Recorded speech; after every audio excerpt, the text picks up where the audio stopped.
Okay, this is a short Unit 5 Nutrition Applied tutorial. I just want to explain what this homework is asking about you, and I do hope you enjoy it. You're going to get a chance with this homework assignment to put on your nursing or nutritionist cap and actually do an assessment of a subject. This unit covered the special life stage areas. So the very first thing you have to do is find a subject, a person that you can at least talk to by phone, better by Zoom conference or Skype, and better still in person if that's possible. So perhaps someone in your own household, someone who is pregnant or breastfeeding, a young child but not under the age of 1, teenager, and an older adult. So you're not finding all of these subjects, just one. What is one subject who you could spend a little bit of time gathering some information from? So you'll choose your subject, and it can be a family member, by the way, it can be your grandmother or your child. Choose your subject, and then the next step asks you to do a little bit of research, but really very, very basic. Look into your textbook on that age group, just that age group, not the entire life cycle, and tell me what nutrition issues are common in that age group. So this is some preparation. If you know what nutrition issues are common, then you can go ahead and kind of key in on them. After you prepare, you're going to need to gather information. And again, if it's someone in your household, you can certainly sit them down, have a little pre planned meeting with them. If it's someone you can have a computer, an online conference with, that works. Or a telephone call works not quite as well, but that will be acceptable as well. Email questions are not a good way to go about this because there's a requirement for some, back and forth. So you're going to gather basic information from this person. You're going to look up their BMI unless they are pregnant. If they're pregnant, you're going to calculate their pre-pregnancy BMI. If they're child under the age of 2, you will not calculate the BMI. Remember, when you're using the BMI calculator for a child, you need to be sure to look at what it means, what the findings mean. Okay, you are going to gather information about supplements taken and dietary restrictions the person may follow. Many people don't, but if they're on a low sodium diet or a keto diet, for instance, and then generally speaking, their activity level.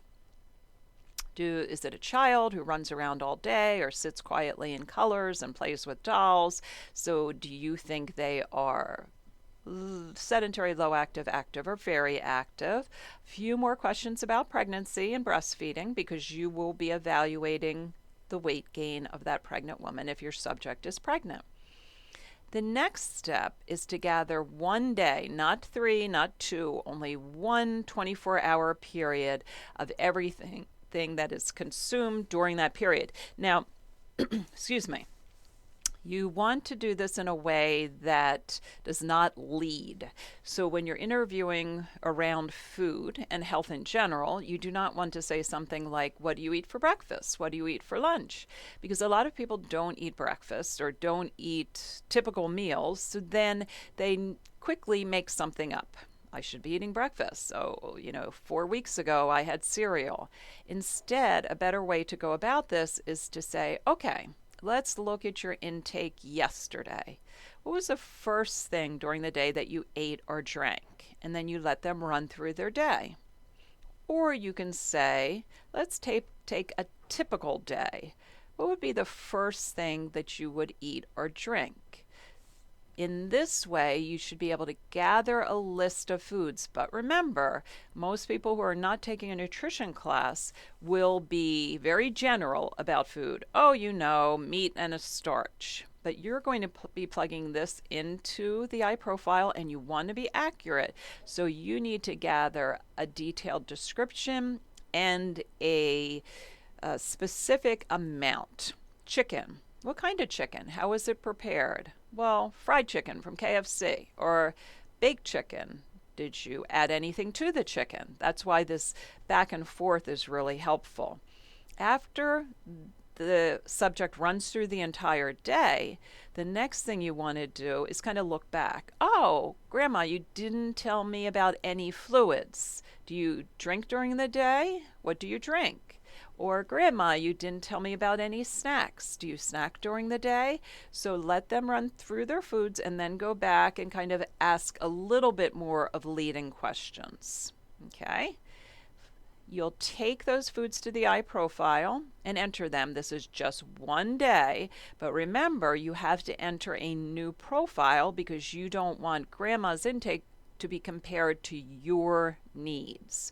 So we will look at that in just a minute. I'll show you that, and then you're going to produce these reports. Okay, I'll review this with you too. Now, the most important step of this is to tell me what you learned. What did you learn about this individual and from their data? And that means actually going through the iProfile reports in a great deal of detail. A great way to go about this is to look through your past homework and to give me the information that you assess. So let's think about that. Food groups, you did that in the first homework. Homework 2, you looked at carbs, sugar, fiber. You looked at fats, healthy fats, unhealthy fats. You looked at protein sources. 3, you looked at energy balance, things like nutrient density of foods and weight and activity level. 4, you looked at vitamins and minerals. So this big old space is for an assessment.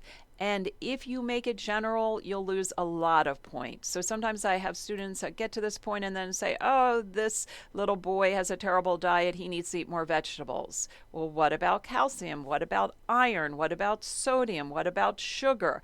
You have data. Make sure that you use it. Okay, so let's take a quick look. Let's see here at what I mean by setting a new profile.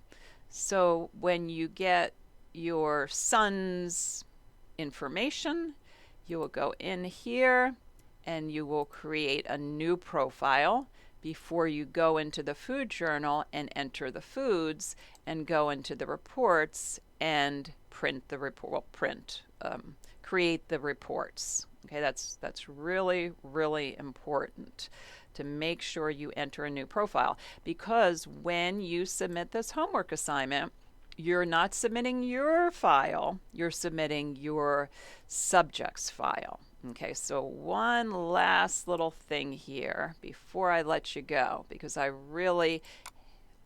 always so upset when a student overgeneralizes. I want to show you. Okay, here they are. Now, I'm forgetting if this is 3 days. Of course, your subject report will be only 1 day, all right?